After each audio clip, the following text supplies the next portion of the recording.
今天我们将采用一个古老、充满争议的投资策略——马丁格尔策略来做回测计算。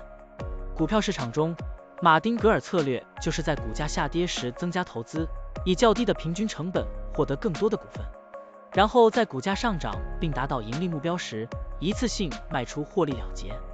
如此周而复始，持续跟踪股价操作。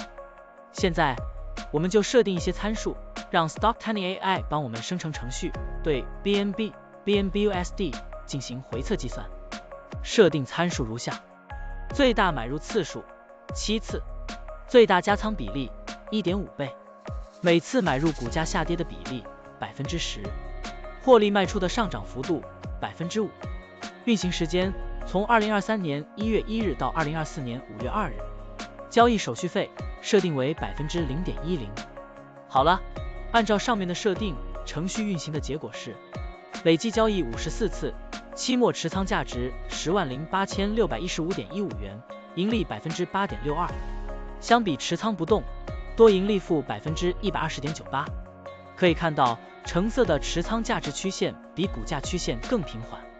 我们换一组参数，再尝试一下。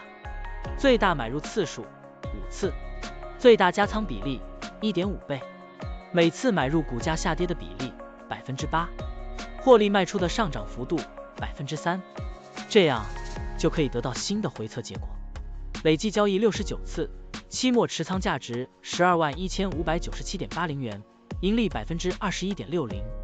相比持仓不动，多盈利负 108.00%。股票的波动特性不一样，盈利效果就不同。参数设定不同，盈利效果也会不同。怎样找到最优的组合呢？请评论区留言，让 Stocktiny AI 来帮助你。股票调优 AI， 利用 AI 技术赋能您的股票选择与操作。